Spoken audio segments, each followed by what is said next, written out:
प्रदेश के अंदर सभी 75 जनपदों में हमें जाने का अवसर प्राप्त हुआ और पिछले 2 महीनों के दौरान मैं इस बात को कह सकता हूं कि Bharatiya Janata party double engine सरकार ने जो कहा सो करके दिखाया था और जनमानस में जो अपार विश्वास है, सबका साथ, सबका विकास, सबका विश्वास और सबके प्रयास का, वह विधानसभा चुनाव प्रचार के दौरान भी प्रतिफलित होता हुआ दिखाई दिया है।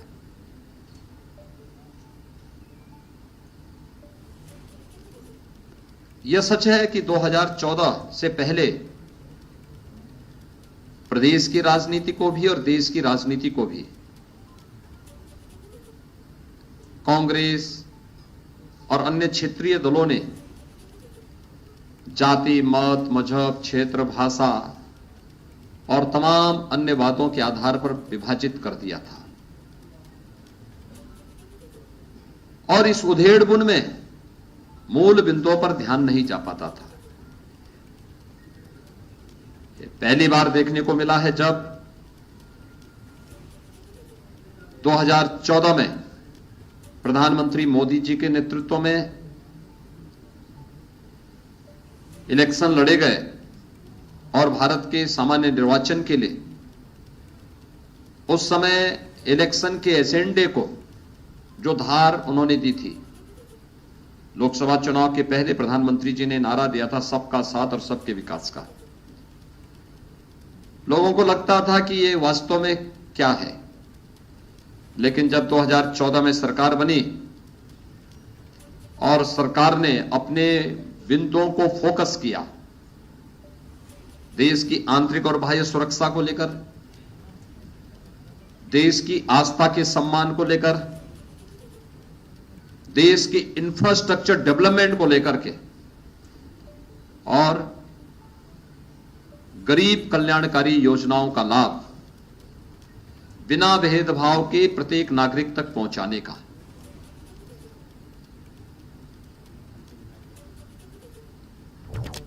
देश का एजेंडा बदला है मोदी जी ने। जो जाति, मत, मजहब, क्षेत्र, भाषा और परिवार तक सीमित था, वह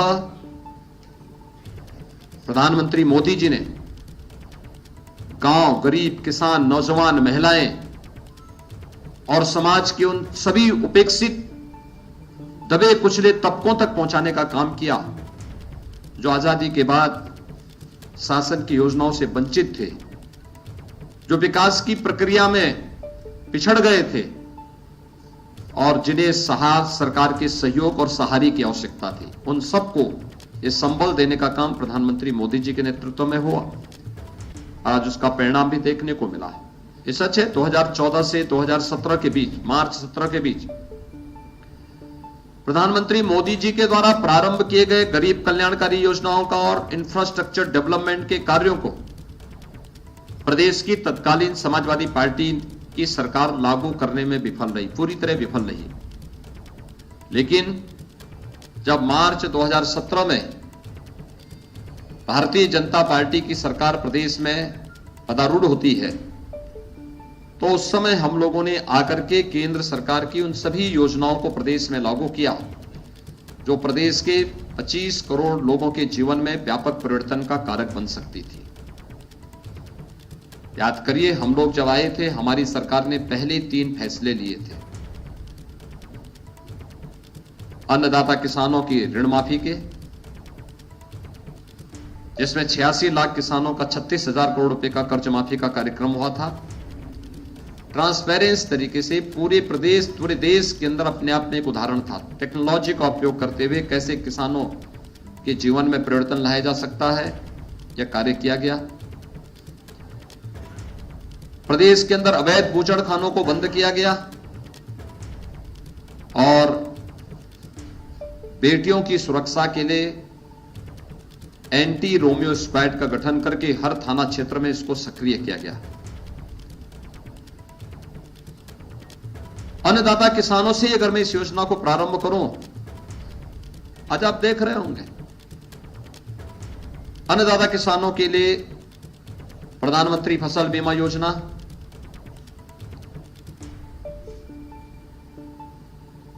एमएसपी की घोषणा 1967 में हुई, लेकिन वास्तविक रूप से अन्नदाता किसानों को उनकी उपज का 1.5 गुना दाम मिल जाए, यह प्रधानमंत्री मोदी जी ने 2017-18 में लागू कराया। उत्तर प्रदेश में प्रोक्यूरमेंट की पॉलिसी भारतीय जनता पार्टी की डबल इंजन सरकार लेके आई। किसान की उपज को खरीदने के लिए कोई बिचौलिया नहीं होगा, कोई आड़ती नहीं होगा, किसान को उसकी उपज का दाम सीधे मिले, यह भी भारतीय जनता पार्टी की डबल इंजन सरकार ने किया। किसान को अपनी फसल को और कई फसल अपने खेत में उगा सके, इसके लिए प्रधानमंत्री कृषि सिंचाई योजना का उपयोग किया गया।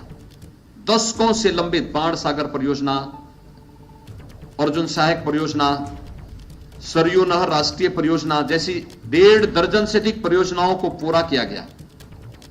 22 लाख हेक्टेयर से अधिक भूमि को सिंचाई की सुविधा प्रदेश के अंदर उपलब्ध करवाने का कार्य इस दौरान डबल इंजन सरकार ने किया। अन्नदाता किसानों को शासन की योजनाओं का भरपूर लाभ देते हुए उनके जीवन में परिवर्तन लाने का काम भारतीय जनता पार्टी की सरकार ने लिया और वर्तमान में 2,54,00,000 से अधिक किसान उत्तर प्रदेश के अंदर ऐसे हैं जो प्रधानमंत्री किसान सम्मान निधि का लाभ प्राप्त 6,000 रुपए सालाना प्राप्त कर रहे हैं। मित्रों, गन्ना किसानों का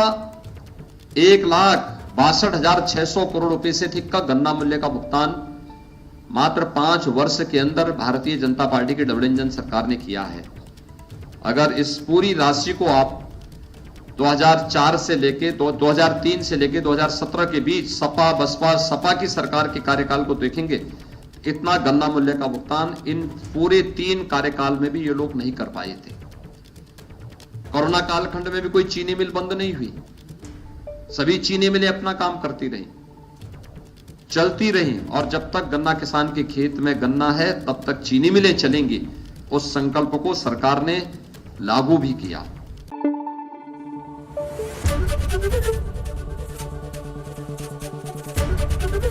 एबीपी न्यूज आपको रखे आगे।